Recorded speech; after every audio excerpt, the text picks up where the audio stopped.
They believe in life in the afterlife as well.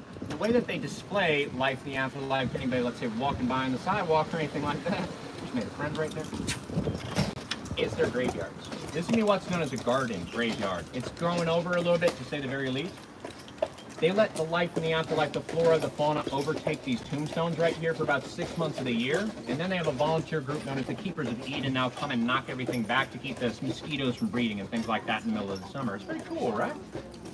I find it rather romantic as well. That's where my favorite romance in the city of Charleston took place originally. Back in the early 1800s, there was a gentleman that was part of the military doing his service to the nation out on Sullivan's Island originally. His name was Edgar Perry.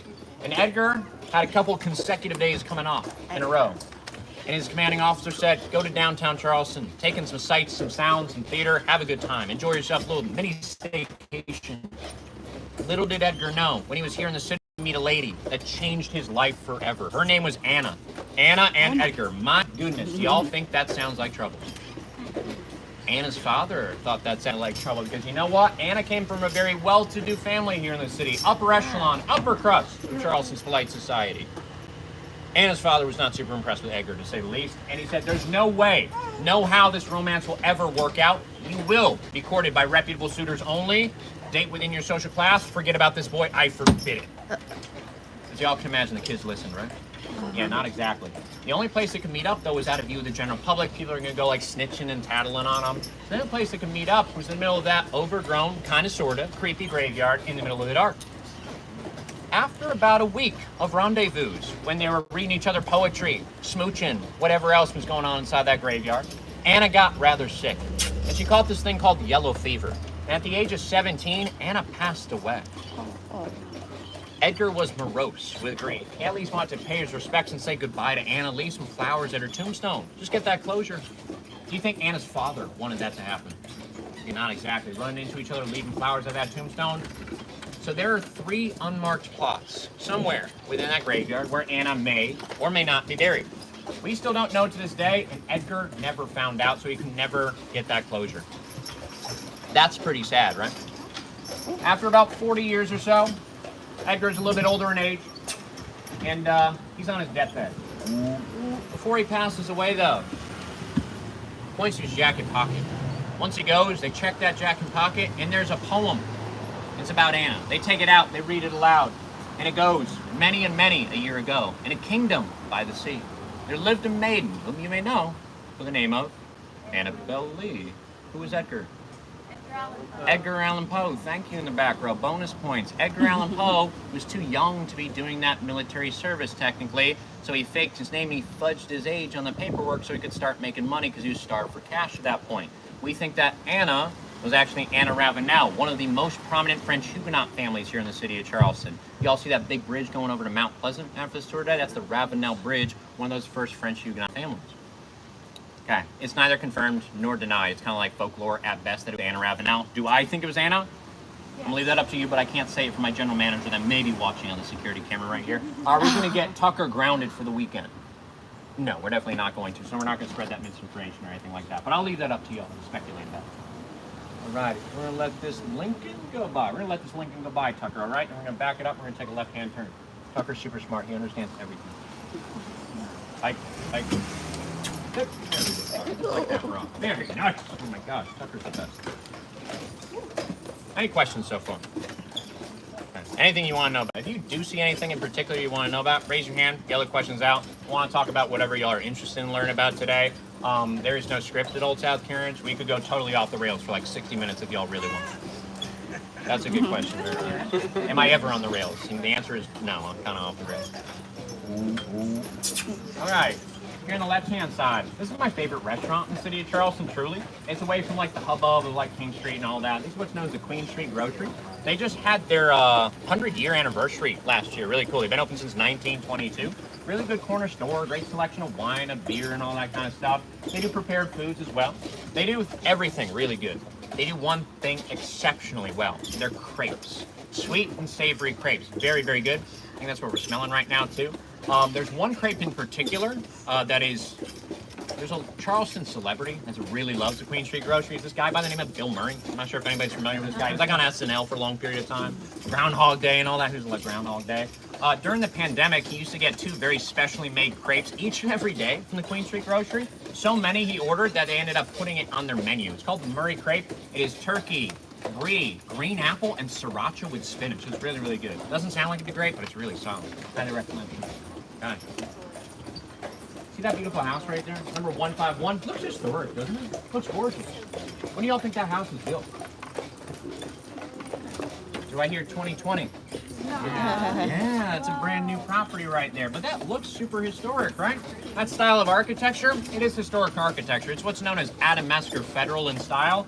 That style of architecture is popular in this city from about 1780 to 1840. Well, let's say that you own a vacant lot like the one on the right-hand side right there, and you want to build your dream house. Well, you might be able to build it, but it's not exactly up to you the style of architecture you want to construct.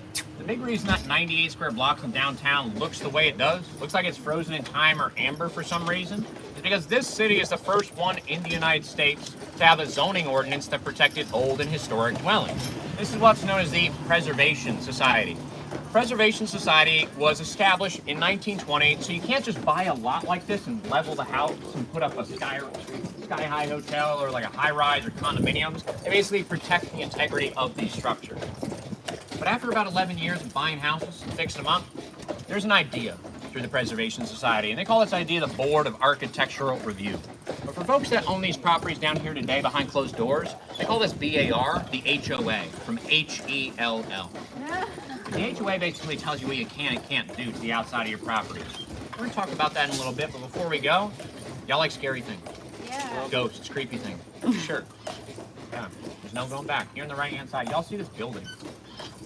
This menacing-looking castle-like structure right here is what's known as the Old City Jail.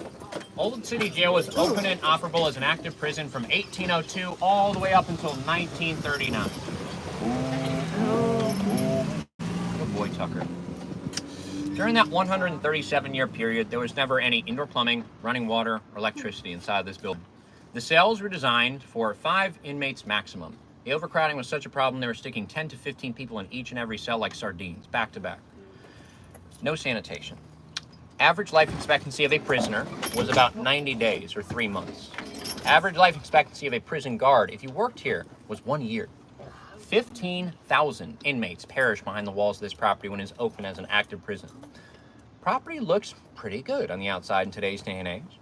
They just redid the lawn and all that too. Property was purchased about 2 years ago by a private entity that did not want to know anything about the history of the estate, but they saw the price tag, they saw downtown Charleston, they said, we're going to lose money if we don't buy this property, lickety-split right now. Who do you think is going to be occupying the second level of the property when the restoration's done by the end of this summer? It's going to be a law firm. It's all going to be legal offices up there on the second floor. Who's going to be on the third floor? It's going to be an event space that's already booked out for weddings for the next 11 months. They're not even open yet. Who's going to be on the ground floor? All 15,000 souls. It's been preserved. They haven't restored the ground level right there. It's still open for walking ghost tours given for 45 minutes through Bulldog Touring Company here in the city.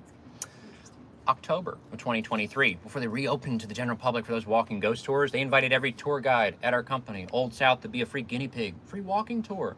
Talk about the building when you go on by. I'm not sure if y'all believe in anything like that, yay or nay. Well, there's definitely a menacing energy to the inside of that building. And if anybody's looking to take an apparition home with them as a free souvenir, I'd highly recommend that walking ghost tour. An apparition will definitely follow you home. Before I went home, my girlfriend actually had to sage me before I went inside the house. She would not let me in without the sage. You can never be too careful, right? That's what the folks that live in this neighborhood think too. You're gonna notice the color on the doors here on the right-hand side. Anybody know what that bluish color is or what it does? You find this all throughout the Southeast, anywhere you find the Gullah or the Geechee cultures. The Gullah culture in the state of South Carolina, and the Geechee culture down towards the border of Georgia.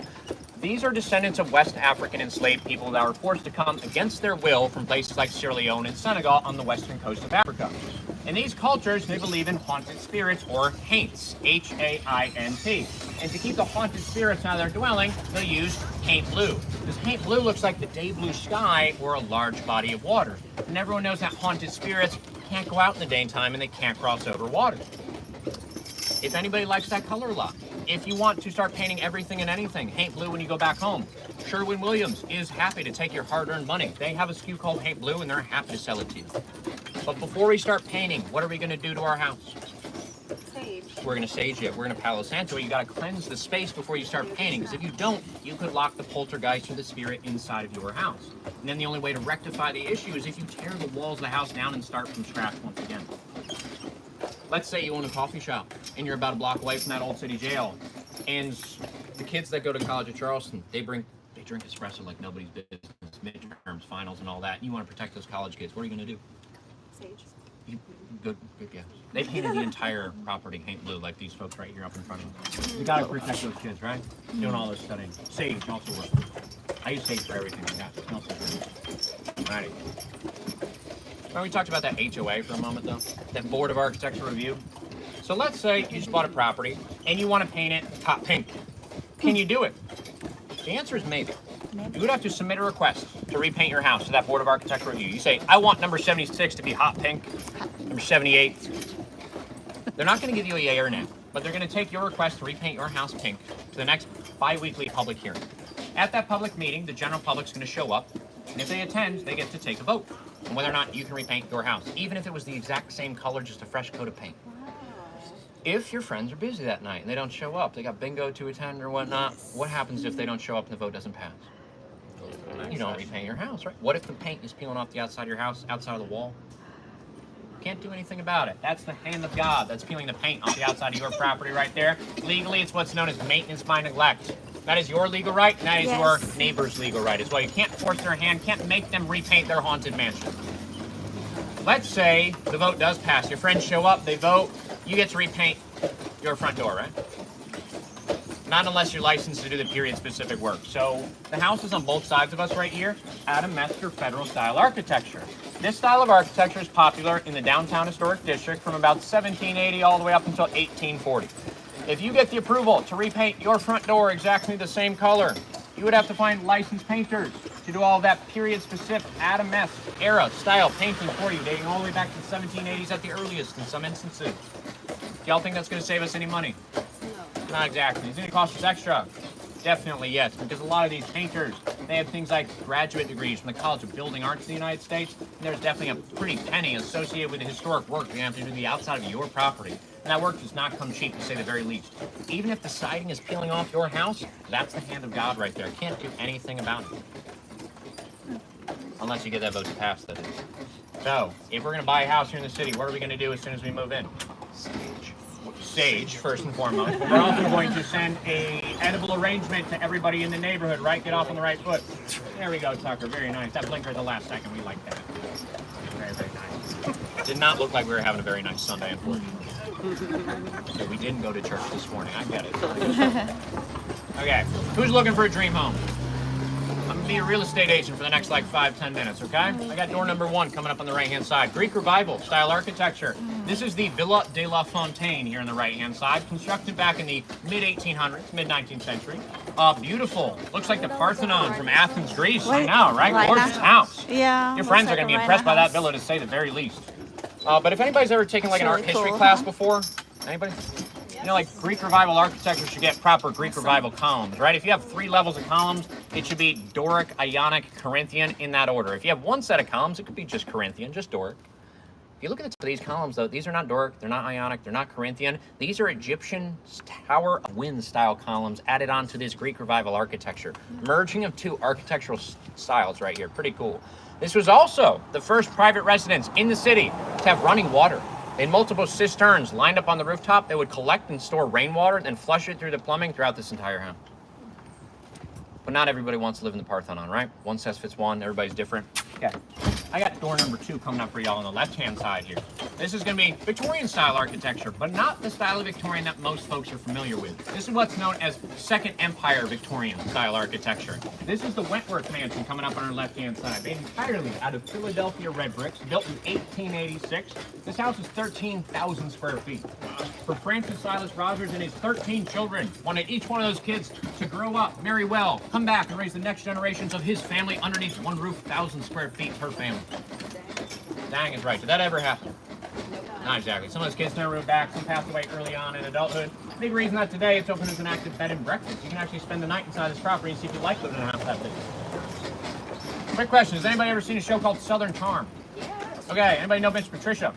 Yeah. Yeah. You want to go see her house? Yeah. Okay, we're gonna take a right-hand turn there. We're gonna go see Mr. Trish's house momentarily. Oh, people get like crazy about this house. They love this house. Y'all see? You see that red cross right there on the wall? That red cross right there is over 75 years of age, which means you can't paint over it. That tells us this property served as an active red cross at the beginning of the 20th century when the Spanish flu epidemic was hitting the United States. 75-year law here in the district states that anything in the city that's over 75 cannot be altered by the hand of man, only be altered by the hand of God. Which means if it's 75 or older, can't do anything about it. Whether it's a painting on your wall, whether it's a live oak tree that's pushing up the sidewalk with its roots like this one right here, whether it's that carriage stone right there that's sinking into the earth. It's been there for over 75 years, can't do anything about it, can't move it away. Also means if you're 74, about to turn 75, book a trip to Charleston before your birthday. Once you turn 75, if you're sitting on somebody's front stoop or front piazza, technically they can't move you away. You're now historic. You get to live there rent-free forever and ever. Before we go, see this property on the right? Most of this property, the main house at least, burned down back during a great fire in 1861. A fire that destroyed 1,100 buildings in the city, a third of the city at that time. House burns down, foundation remains, so those bricks right there, they can't knock them down because they're over 75 years of age. But one property survives that fire of 1861. Which one is it? The one closest, one furthest? Closest. The one furthest. Okay. You see the discs on the front? Those discs are what's known as earthquake bolts. Those bolts have been holding properties together ever since 1886 when we had that big old earthquake. Basically a band-aid on a broken leg, pulling the walls of your house back in. The arches to the doorway indicate that was originally the carriage house. That would have been the stables for the horses affiliated with this property. See the property closest to us? See the security camera pointing at us right now? That property is constructed in 2023. What? Yeah, you see the plaster that's peeling away behind the security camera? They're really trying to fool y'all. But y'all, Tucker is the best tour guide in the city of Charleston. He's not going to let anything by you. He knows his business. That's crazy. But they had to tie that architecture into the neighborhood. They had to tie that plaster, that stucco peeling away from the outside of the brick house into the architectural design as well. All the bricks that make up that house, they're not brand spanking new bricks. Those are true Charlestonian bricks that were taken from other properties in the city that caved in on themselves, or they were just extra bricks. So those are period-specific bricks to make up that modern architecture right there. Preservation, reusing that period-specific building material. Is anybody really rethinking buying the property? Yeah, oh my gosh. So even if you go on Zillow after this tour today and you see something that's priced to move, I'd highly recommend having somebody else check out that house for you because there are no deals here in the city of Charleston. It's probably basically like a ticking time bomb. There's something going to be wrong with the property. And it's not the initial amount you're going to have to put into the mortgage up front. It's not even the amount of money you're going to have to pour in the property to keep them functioning at the bare minimum. But if you want to do anything to your property, it may not be up to you. It may have to be up to the general public, unfortunately. Okay. Y'all see these lanterns on the right-hand side here? Looks like one is blown out. Looks like the owners of number 52 just have to relight the pilot on the one on the left. You see a lot of these natural gas lanterns flowing all throughout the historic district, 24 hours a day, 365 days a year. You legally have to have them on 24/7, 365. There's no switch to turn them on and off. We just paid all that money for the sky-high mortgage, right? Now we're gonna pay that sky-high utility bill. You gotta be kidding me. And I am, I'm pulling your leg. I know, it upsets me too. All the lanterns in the city have been paid for in perpetuity for the rest of the life of your property since 1947 by the city of Charleston because they think that they're good for the historic ambiance here in the district.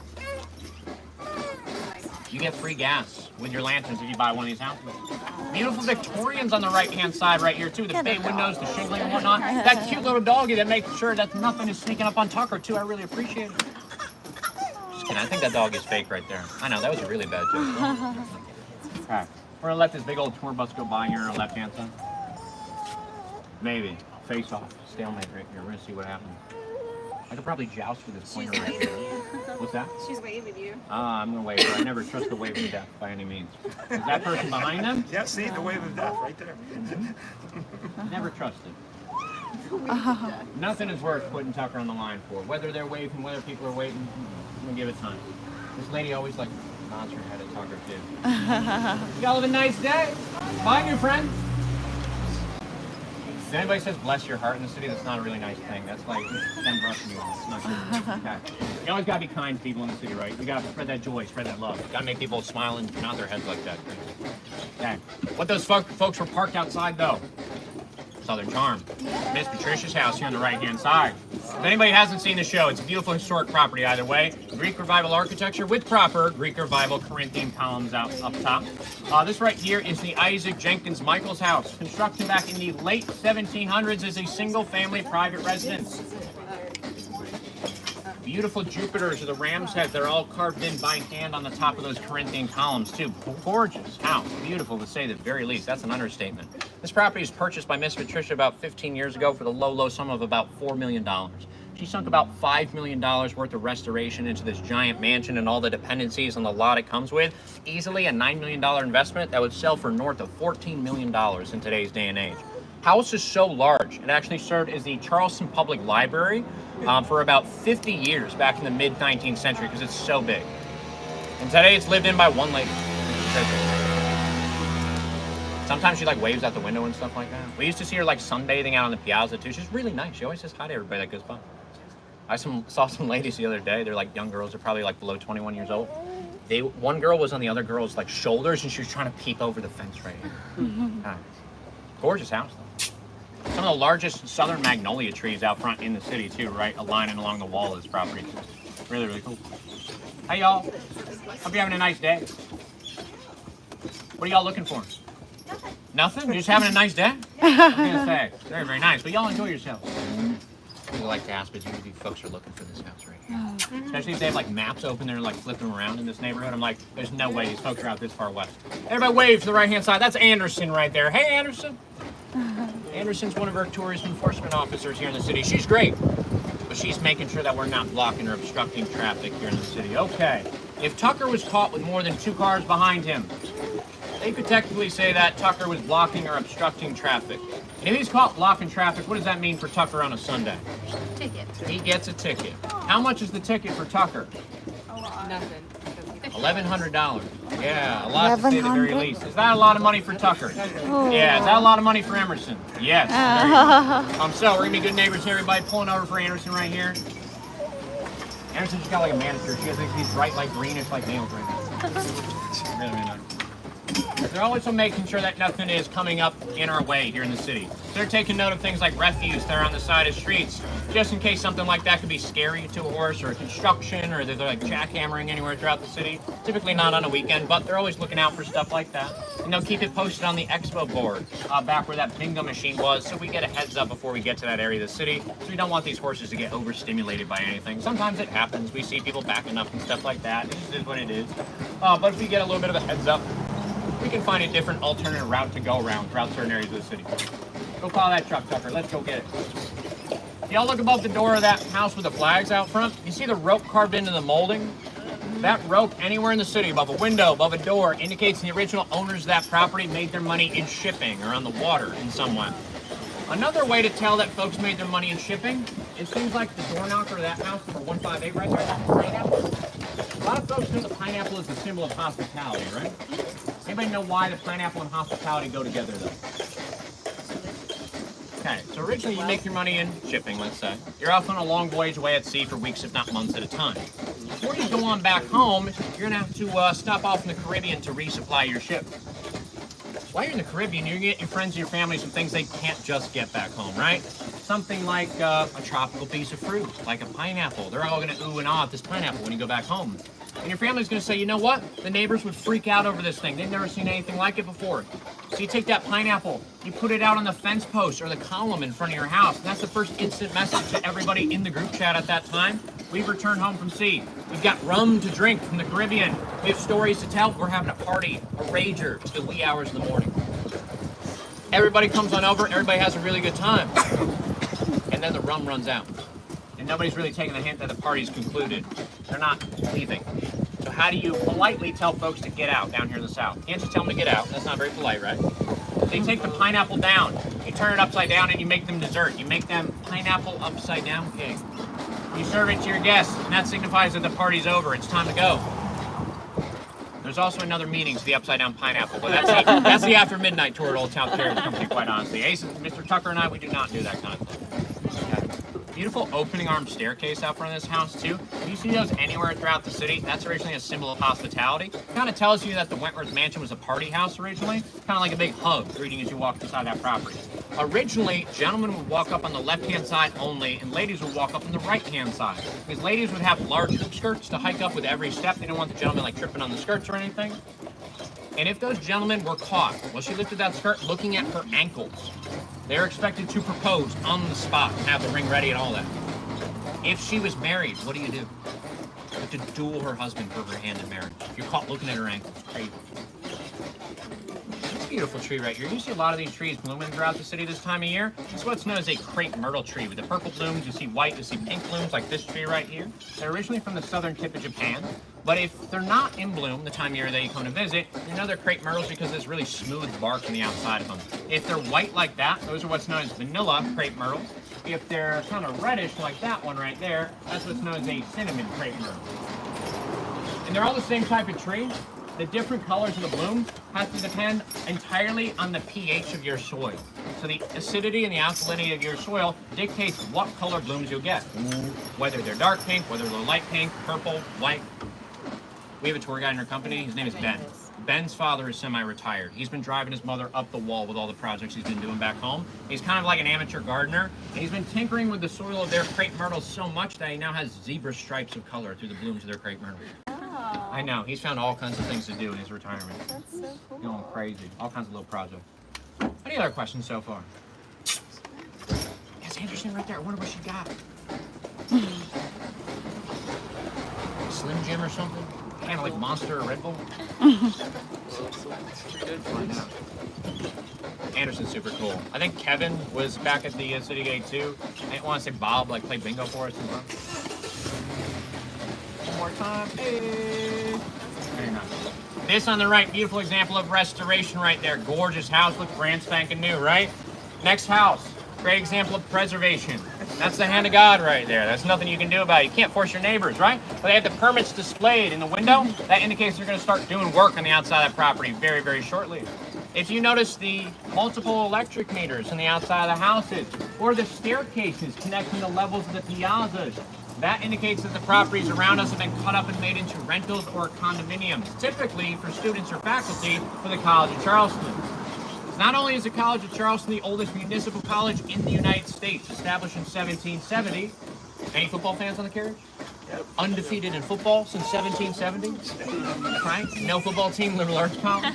You're only guaranteed housing your freshman year, though. So if you're staying for an entire baccalaureate degree, let's say a BS in biochemistry or a BA in Jewish studies, you're only guaranteed housing that first year. So if you're staying an entire 4 years, it may be up to you to find housing the last 3 years of that education. I know it gets worse. Average going rate for a studio apartment, $2,000 to $3,500 a month here in the district. I know, right? And if you want to commute in, save some money off at one of the Sea Islands around the peninsula, average going rate for a rented parking space is about $600 to $800 a month. Good boy, Tucker, not in the crosswalk. All the verbal commands Tucker understands as well. He didn't learn them down here in the city. All the commands he responds to, he learned on the Amish farm up in Ohio that he was originally from. Tucker's currently 13 years of age. We purchased Tucker back at auction in Ohio in October of 2021. So this coming October will be our 1 year anniversary with Mr. Tucker right here. Super exciting. We just basically have to acclimate these horses to downtown big city living. Basically, the sights, the sounds, and the smells of downtown historic Charleston. It's also why he's wearing these cool sunglasses on both sides of his face right here, these blinders. Horses can see about 340 degrees around themselves. They can't see directly in front of their nose or directly behind their tail. So you want to make sure that he's not getting overstimulated by anything that he's seeing throughout the city. If he hears it, you'll notice that his ears are perking up right now. But he's not going to get super excitable by seeing it as well. This big old poker right here, this poker is great for pointing at things. It's great for like the back row if anybody like gets out of hand on tour. It's really good for extending my reach with Mr. Tucker. My arms aren't long enough to comfort Tucker in his time of need if he gets excited by something. So this pointer right here, basically, if he starts to step out to the left, and I see that Toyota coming in real quick, I give him a tap on the left to make him know he needs to step to the right and get back in our lane. Not anything like that. Got it. Before we go, here on the left-hand side, look up in the bell tower of this church right here, Grace Episcopal. You notice that this bell tower is filled with something. You're not going to find another church in town with one of these. I don't know of any other church in the nation that will have one of these. Anybody know what that is? It's kind of like cinder blocks or cement up there. If you're a member of Grace Episcopal Church, this congregation right here, and let's say you want to be buried downtown in Charleston to live out the rest of your days, you can have your ashes put into the columbarium within the bell tower of Grace Episcopal Church right there to live out the rest of those days at peace if you can't find a burial plot. This here on the right, this is fraternity and sorority housing for the College of Charleston today. Sigma Kappa currently is home to the birthplace of a lady by the name of Septima Poinsett Clark. Septima Clark is best known as the grandmother of the civil rights movement. She was originally a public school teacher here in the city of Charleston. And after about 40 years or 4 decades, Septima Clark would not give up her membership to the NAACP or the National Association for the Advancement of Colored People, so the city fired her outright. After 40 years of accumulating her pension, she told the city where they could take that job and they could keep the pension forever. She started to open up schools all throughout the Sea Islands around the peninsula to educate people and teach them that they had the right to vote. She is forever known as the grandmother of the civil rights movement, given that title by Dr. Martin Luther King Jr. back in the 1960s. She was born and raised in that house back there, home to Sigma Kappa today. Right. Before we go, you see below number 85 of Sursa's Grotto, this sandwich shop right here? You see that little disc? That disc right there is an award you can win for the outside of your property. If you've gone above and beyond what the Board of Architectural Review requires, and if you can say at least 80% of the outside of your property has been restored to be historically accurate, you can win a Karolopoulos Award every year since 1953. Yessy, this house on the right, one of these things is not like the other. There's 3 walls right there. They're not like the rest of that modern architecture, right? Okay, building falls in on itself about 15 years ago. Owners of the property didn't want to knock those walls down. The walls are over 75 years of age. So now that's the new courtyard entrance to those 2 brand spanking new condominiums back there. That is a $6 million building. One of those condos, 11A, just sold for $3 million on Zillow. If that building was south of Broad, that'd be a $12 million property. Yeah, the value of your real estate will roughly double as soon as you cross over Broad Street or the socioeconomic dividing line here in the city. This property on the right, this is the site of the first lending library in the United States. This was the first place you could take out a book for free and return it with a library card back in 1772. The first in the United States. What's that? These are the first in the United Yeah, the States. first lending library in the U.S. Wow. I know, right? And today, this public school right here, Christopher Meminger Elementary School, this is the site of the first public elementary in the state of South Carolina. So originally, Christopher Meminger, you're actually going to see his name in the ironwork coming up here on the right-hand side. It's called Meminger Explorers for all the little kids that go here, like K through 6. Christopher Meminger was originally an orphan in the city of Charleston. He came over from Germany with his mother when he was about 2 years of age, but she passed away after about 2 years of being here in the Low Country. He spent approximately 3 years in an orphanage down here in the city, until one day, when he was 7, he was adopted by the Bennett family. The Bennett family was a very wealthy rice mill owning family in the Southeast, and they gave Christopher a public education when he was old enough to start going to school. Christopher started to hit the books very hard, to say the least. Age of 16, he graduated early at the top of his class. Age of 22, he was one of the youngest people in the nation to take and pass the bar exam and become an attorney in this country at the age of 22. He said what gave him his leg up in life? Public education. But he wanted younger children in the city to have access to that education, but at an earlier age. So he opened up the first public elementary in the state on that spot with his own funding. After about a century, the faculty cannot keep up with the maintenance and the repairs of that property. And one day, one of the walls cracks open. And what do you think the faculty find in the insulation of those walls? Gold, that's a good guess. Sage, maybe. They found asbestos. Yeah. And asbestos is not the bestest for kids, right? So they go to the city, they ask if they can tear the property down and start from scratch. What do you think the city says? They say forget about it, get over it. Those kids, if they want to go to school in that 75-year-old property, just take this permission slip to their parents, have them sign it, and wear a mask to school every day with all that asbestos forever and ever. The faculty doesn't love that answer. They don't love the attitude from the city either, quite honestly. So they go away on summer break to rack their brains. And that's when Hurricane Hugo comes to visit in 1989. And there's 20 feet of tidal surge on the peninsula. Water damage and flooding inside that school and stagnant air. So what did they get? Insurance. Mold. Insurance. I wish they got insurance, right? Too late. They got mold. They got black mold. And if you have black mold in your property, the city of Charleston says that's a biohazard. You can tear the property down. Apparently asbestos doesn't matter. Either way, they get the approval to tear the property down. But when they're tearing it down, they're digging up the playground that we saw to lay a new proper foundation for that proper playground. What do you think they found buried underneath that playground for over 150 years dormant? Gold. Grave. Sage. They found 300 pounds of unexploded Civil War ordnance. It was all still live. Someone misplaced it back in the 1860s. They had to call the bomb squad immediately to get it off site. But for over 150 years, you could say that going to Christopher Meminger Elementary School was a blast. That was the worst joke of the day so far. Here on the left, welcome to Charleston. How did they know y'all were coming today? My gosh, they changed the queue on the Riviera Theater right there. First public movie theater in the city of Charleston. Opened up back in January of 1939. Y'all see these palm trees on both sides of the carriage right here? These are sable palms. Yes, question? Oh no. Oh, you sure? Yeah. All right, excellent. Y'all, anybody have any questions before I get off on this tangent? Okay, excellent. So these palm trees right here, these are sable palms. These are native to the state of South Carolina. This is the state tree of South Carolina, and you will find.